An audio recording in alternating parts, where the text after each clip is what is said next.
everybody. No, I don't feel very psychologically safe right now. So we're actually traders Conductor Software. I don't know if you've heard us. We've been around since 2019. Just move this on. Just want to leave you with that. So I'm Karen Jensen, as long indicated. I'm the CEO and one of the co-founders of Conductor Software, and it is quite the passion of mine. It has become quite the passion of mine because it has tremendous commercial outcomes. So 10 years ago, when we were started working in the field of neuroscience of leadership, if we'd gone into an organisation and told them this, we would have been pretty much laughed out of the room. But today we know, and we know the challenge for leaders, and as a business owner and a leader, I know that challenge is that we have to choose every day between trying to support and keep our people happy and safe and supported, and the very real business decisions that we have to make.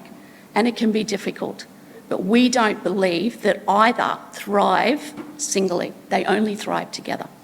And that's what I'm hoping to demonstrate to you today and help you understand this is the work we do. I'm born in Brisbane. I am a very proud Queenslander, particularly since I got the opportunity to travel a bit last year. And as everyone says, you come back home and go, oh my God, what an amazing place that we live in. And I thoroughly believe that. So as I said, we kicked off Conductor in 2019. And the reason for that was my frustration at working in an industry and being in private sector, not-for-profit, public sector, and seeing that the issues year after year after year after year, no matter how much was invested in trying to fix them, actually never improved. And I really saw that in around 2016, 2018, when my children were all going into the workforce, and I could see them experiencing exactly what I dealt with 35 years ago. But I knew globally we're spending $60 billion a year in leadership development. Yet McKinsey constantly reports CEOs don't see any value in that 12 months after the program's finished. So what's happening? Why are we spending so much money, but we still have workplace toxicity, we still have poor behaviours, we still have reputational damage, we still have people who are incredibly dissatisfied, and if you follow Gallup as recently as earlier this year, disengagement in Australia is at an all-time high. 82% of people are disengaged in the workforce. So something's really wrong and it's not working. So we started Conductor Software because we believe we understand what is working, we understand what's contributing to all of this. Now, businesses know we need to pay people fairly, we need to onboard them well, we need to give them training, we need to give them the equipment to do their job, we need to help them, give them a direction and hold them accountable so that they get that work done. But still, performance is incredibly variable and it's not getting the results that we need, and employees aren't satisfied. They're going, no, this is not enough. Psychological safety, it's a tricky word because people get quite triggered about it, and we're going to go into what it is and what it isn't and how we look at this very differently, but let's use it. You can call it pineapple for all I care. I want to talk to you about the factors that drive psychological safety, and these are based in neuroscience and positive psychology. They've been around for 35 years. We know what drives the human behaviours at the human level, our cognitive level, and that's why it's called psychological safety. This isn't about your psychology, it's not about your mental health. This is the ability for your brain to relax, to feel safe, hence why I don't feel quite psychologically safe right now, to feel safe to go, okay, I feel supported, I know this is going to be okay, I can speak out, I can give you my opinion, my job isn't on the line, my reputation's not on the line, my career's not on the line, supporting my family's not on the line, I'm not going to lose my job, I'm not going to be bullied, I'm not going to be intimidated, I'm not going to be harassed. Do we understand? That's psychological safety. That moment as a human being that I make a decision, I can talk to you guys. Okay, you got friendly faces. This is all right, this is good. Can I give you my opinion? All right? And when you can't do that in a business, you as business owners, you as tourism operators, you lose huge, huge untapped potential to increase your bottom line revenues. So we've worked across a lot of industries over the last 6 or 7 years. So the biggest one that I can tell you about is a regional council, a Queensland regional council, who before we started Conduct, they actually helped us to kick this off and give us the realisation of the ha-ha moment. So we were working with them to actually help their leaders to improve. They did a full departmental commitment, so all leaders were involved. This is really important, that's half the issue. And over 3 years, their CEO tracked $20 million of productivity improvements. Simply by looking at these relationships between people and how they come into the workplace and contribute to the workplace. And that, in the tourism sector, feeds down into your customer experience. We've worked it in the retail sector, we've worked it in the aerospace sector, we've done it in government, in education. Wherever there are human beings, the interaction that I have with you when you stand in front of me as my customer, as my client, as my staff member, has a fundamental effect, and it changes your decisions on whether you're going to spend, whether you're going to stay, whether you're going to refer me, whether you're never going to want to see me again. And I know that because one of our staff members actually was from Canada, and he worked with us for 3 years. He'd actually met his wife out here when he was travelling in his early 20s. He worked in northern Queensland, and every team called, how's Queensland? What's the weather? God, I miss that place. I can't wait to get back to Queensland. He, from a 3-month time spent in Queensland, and he spent time in other states, but Queensland was his favourite, naturally. He is a brand advocate back in Canada. He tells everybody, you've got to get to Australia. So these things, you might have a transient workforce, you might have a casual workforce, you might only call them in when you have events, but that experience determines what they go on and speak about, what they post on social media. This feeds into your marketing, your event planning. It's all connected and it's all really valuable. And so for one of our clients, we are actually able to show them in their organisation that their staff who had lower levels of psychological safety were leaving at 43% higher levels. So this isn't about making people happy. I want to make that really clear. Psychological safety isn't about making you happy. Hopefully it leads to happiness because you have better relationships, better communication. It's about understanding the willingness and the capacity of people to be able to contribute to your business. And from that, when you start to understand that level of willingness and capacity and what gets in the way of that, whether it's processes, whether it's practices, whether it's policies, whether it's socio-economic, whatever it is, the ability for leaders to actually engage with staff and understand and recognise their willingness and capacity is really important, being able to support them. And of course, leaders are too busy to be able to do that every single day for every single employee. So, the other key thing here and why we don't talk about happy teams is it doesn't actually lead to better outcomes, better performance outcomes, no matter what the research tells you. And this is the big gap in research, is that we have the wrong tools. Our tools are disconnected. We track performance over here, our KPIs, and we're understanding how we're doing that, and we're awarding that, we're awarding the behaviours, we're awarding the achievements. And then over this side, we're tracking the people.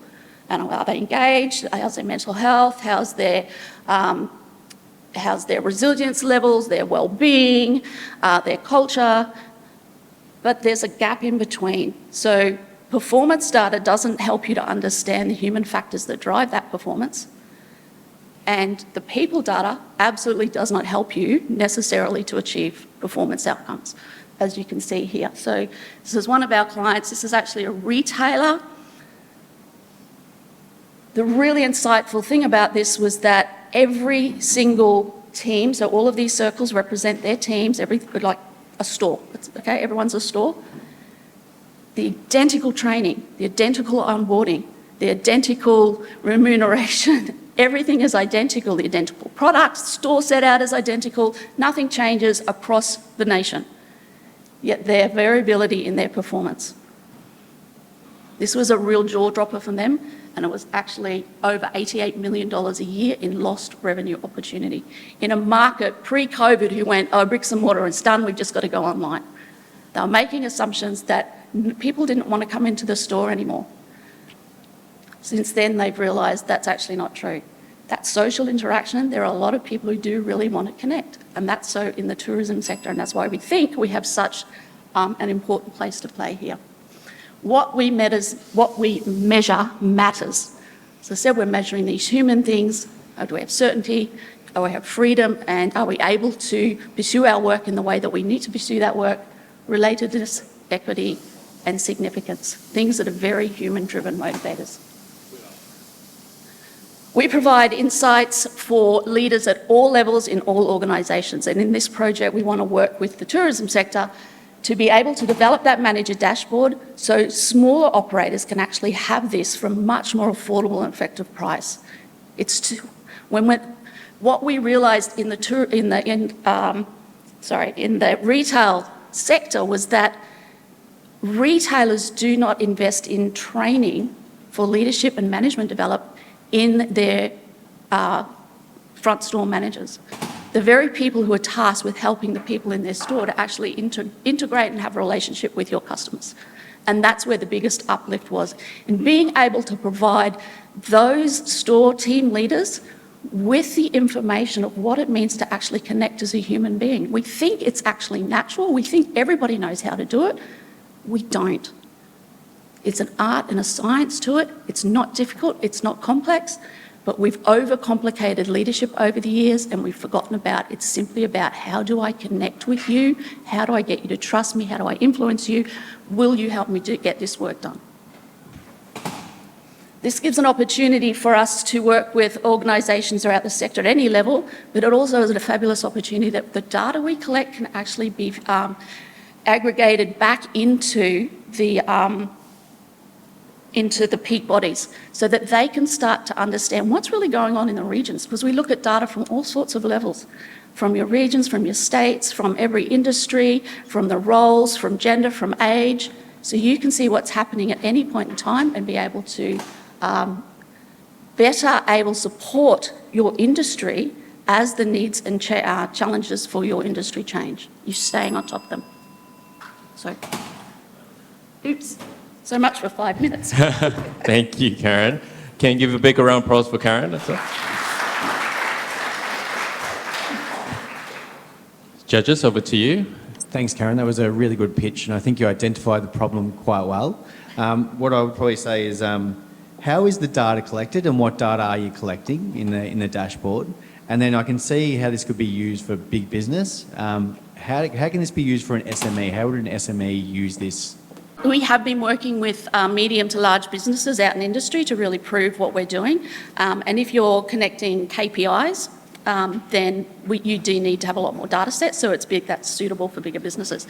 But we also have been experimenting with the smaller end because we do have some leaders who come to us and go, I just need to understand my team right now. Like my company won't pay for me to do anything, but there's something wrong I need to understand. So we can actually do a team all the way up to a 10,000 person organisation. We can do everything in between.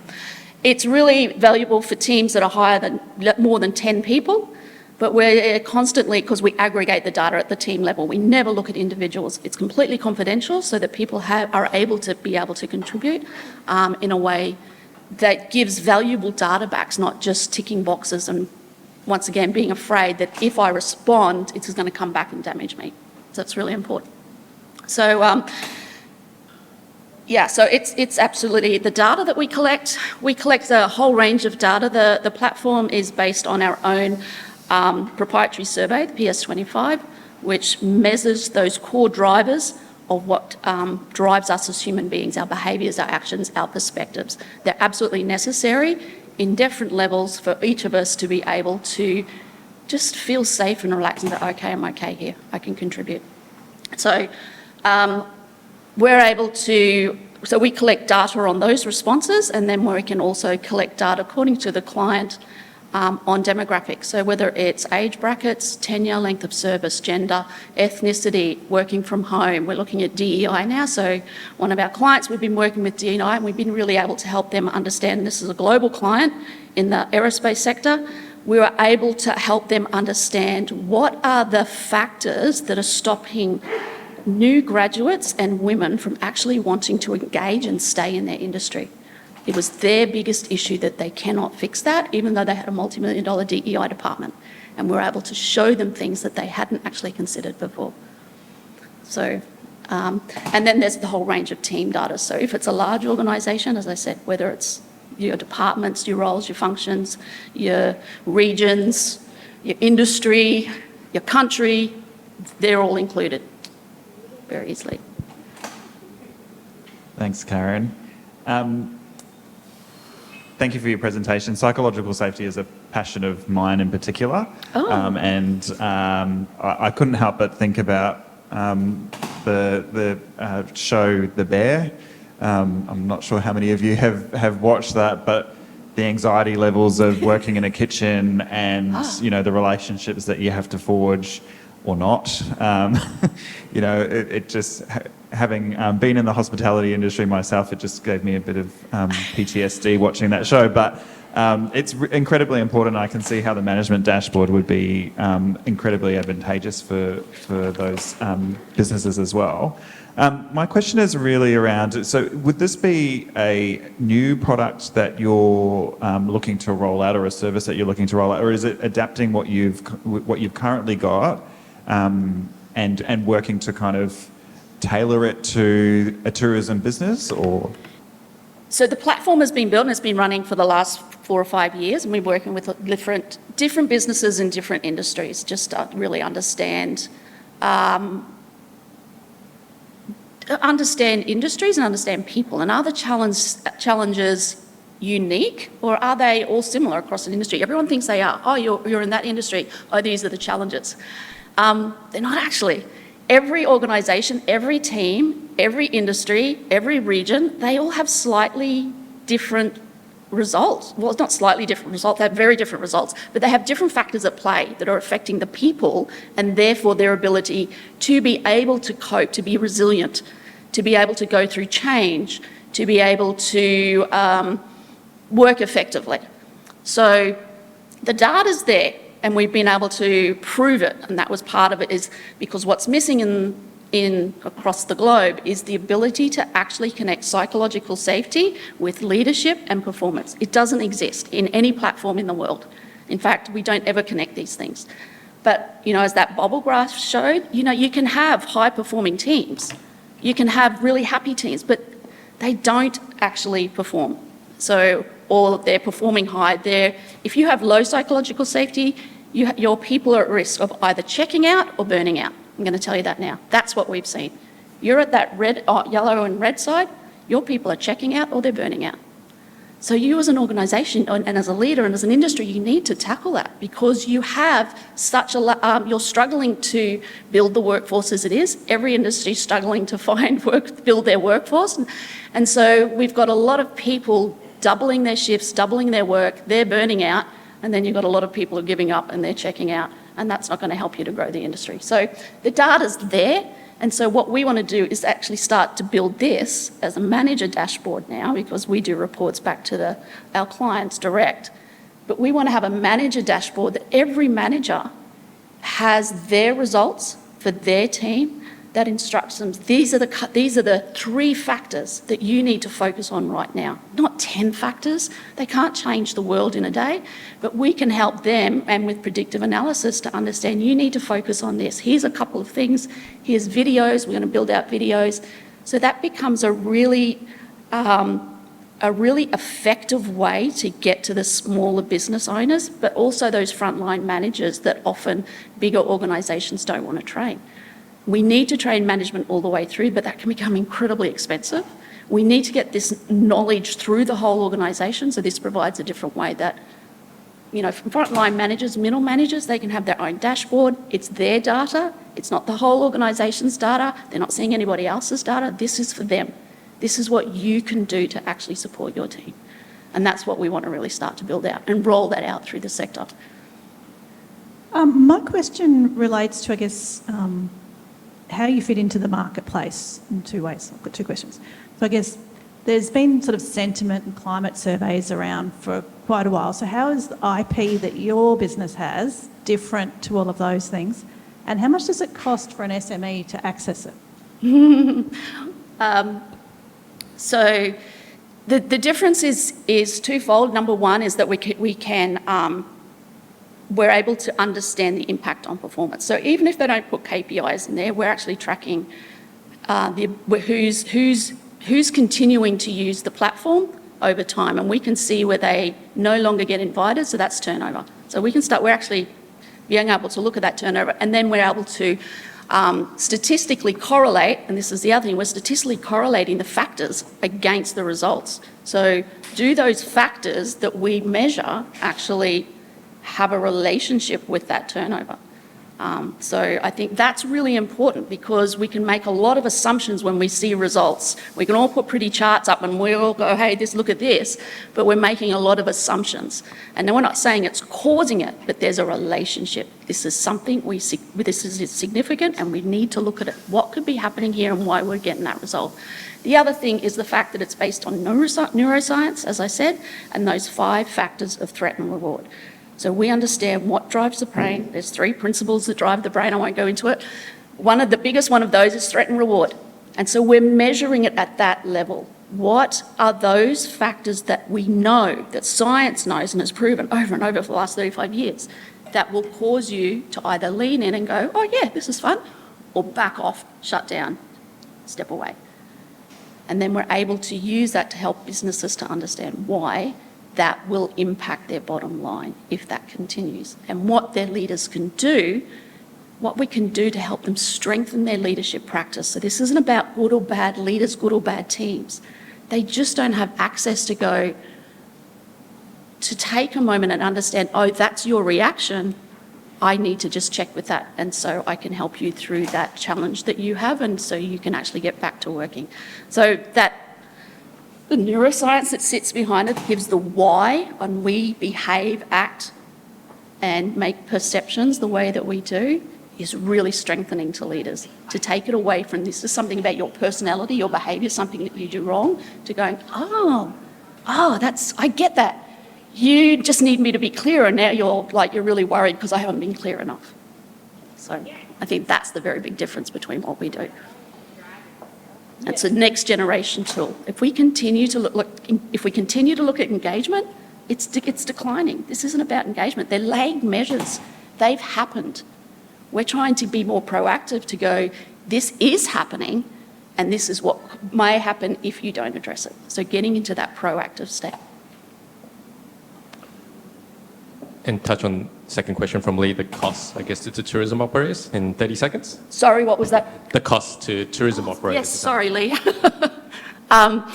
Look, we estimate it will be at probably around, and we haven't until we finalise it, but at the moment it's around $4.50 to $5 per person per month for them to use.